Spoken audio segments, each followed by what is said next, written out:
Halo guys, welcome back to my YouTube channel bersama aku Aralin, of course di Here Aralin.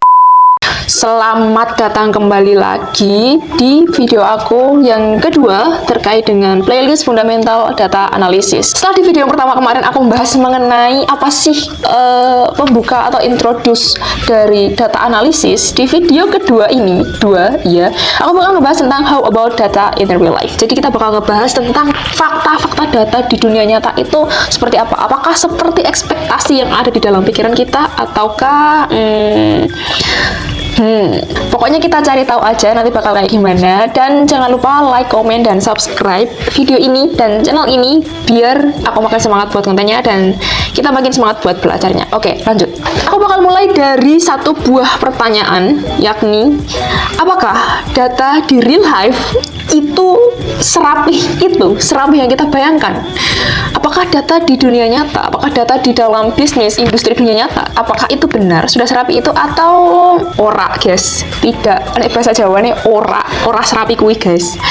Ekspektasi kita, aku bayangin di sini data itu sebagai sebuah puzzle. Nah, ekspektasi kita data di real life itu udah serapi itu, udah yang kayak misalnya kita mau bikin project terus kita ngambil data dari Kaggle, datanya udah rapi. Jauh dari situ, ora kayak ngono datanya, guys. Data di real life itu mendekati dengan kata acak adul. Bercerita tentang pengalamanku sendiri, aku kan kemarin ikut MSIP. Nah, datanya itu kita dapat setiap use case itu datanya dari perusahaan. Nah, data yang kita dapat itu bahkan kayak buruk, guys, buruk kualitasnya. Kenapa aku bisa bilang gitu? Entah itu dari yang missing value-nya banyak banget, entah itu dari yang duplikatnya banyak, terus imbalance datanya bisa sampai kemarin aku 2:8, terus ada di case temanku itu datanya itu banyak dan mereka harus nyatuin itu, sementara setiap data itu missing value-nya itu banyak banget.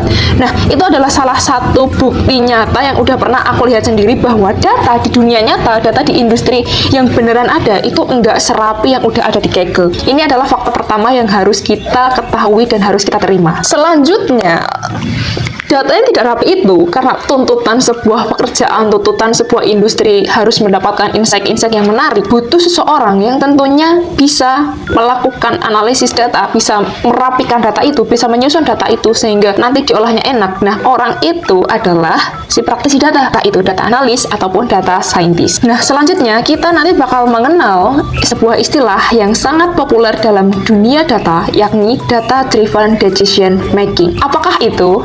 Data driven decision making adalah sebuah best practice terbaik dan proses penggunaan data dan insight-nya sebagai pembantu pengambilan keputusan secara objektif. Diambil dari kata-katanya aja, data driven decision making. Jadi, di setiap pengambilan keputusan diarahkan atau mengikuti dasar dari data yang ada, dari insight-insight yang ada dalam data, sehingga pembuatan keputusan itu tidak subjektif tetapi objektif karena berdasarkan dari data yang sudah ada. Nah, umumnya data seperti apa sih yang digunakan dan data seperti apa yang pantas untuk sebagai landasan decision making? Yang pertama yaitu data terpusat dan terorganisir dengan baik. Jadi datanya itu istilahnya kalau mau mencari data, tahu nih kita harus kemana, oh kita harus ke si A, kita harus ke departemen ini, atau istilahnya ada bank datanya sendiri di sebuah instansi. Juga tentunya harus terorganisir dengan baik. Yang kedua, punya kebijakan tata kelola. Dalam melakukan pengelolaan data itu tidak bisa sembarangan, apalagi data di sebuah industri atau bisnis yang udah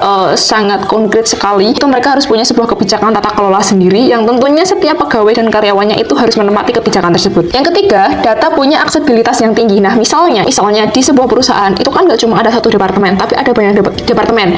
Nah, datanya mereka itu bisa diakses oleh semua departemen itu. Jadi nggak cuma hanya sebelah sisi tok kayak gitu, kagak. Jadi bisa diakses oleh banyak orang, tapi masih dalam lingkup orang yang mempunyai perizinan terkait dengan data itu, kayak gitu. Tool dan analisis yang easy to use. Jadi ini berkaitan dengan efisiensi waktu dan juga biaya. Kenapa harus yang easy to use? Karena selain kalau misalnya mudah digunakan akan mempersingkat waktu untuk mengerjakan, juga ini tuh kayak gimana ya, enak aja loh dari sisi, bayangin aja kamu itu lagi kerja, terus kamu tuh sebenarnya udah tahu ilmunya itu harus kayak gimana, tapi kamu tuh dipersulit dengan tools yang harus kamu gunain. Nah, ribet toh. Oleh karena itu, tools dan analisis data yang easy to use itu penting banget. Oke, selanjutnya adalah manfaat dari data driven decision making itu sendiri. Manfaat utamanya adalah akuntabilitas dan konsistensi dalam mengambil sebuah keputusan, bisa memunculkan sebuah inovasi dan juga bisa mendatangkan opportunity. Selain itu juga bisa melakukan efisiensi dan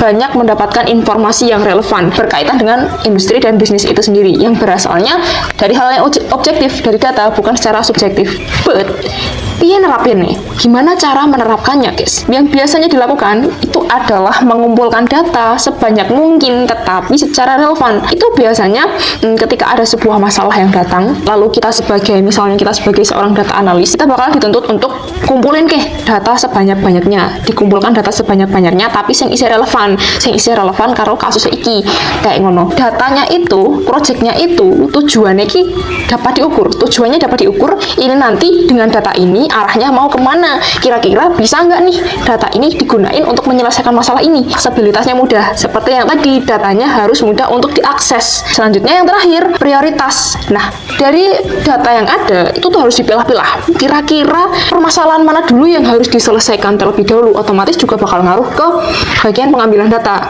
Ketika kita sudah mengumpulkan banyak data, mana dulu masalah yang harus diselesaikan, nah kita kan juga bakalan tahu nih data-data mana dulu dari semua yang kita kumpulkan yang harus kita olah terlebih dahulu, kayak gitu.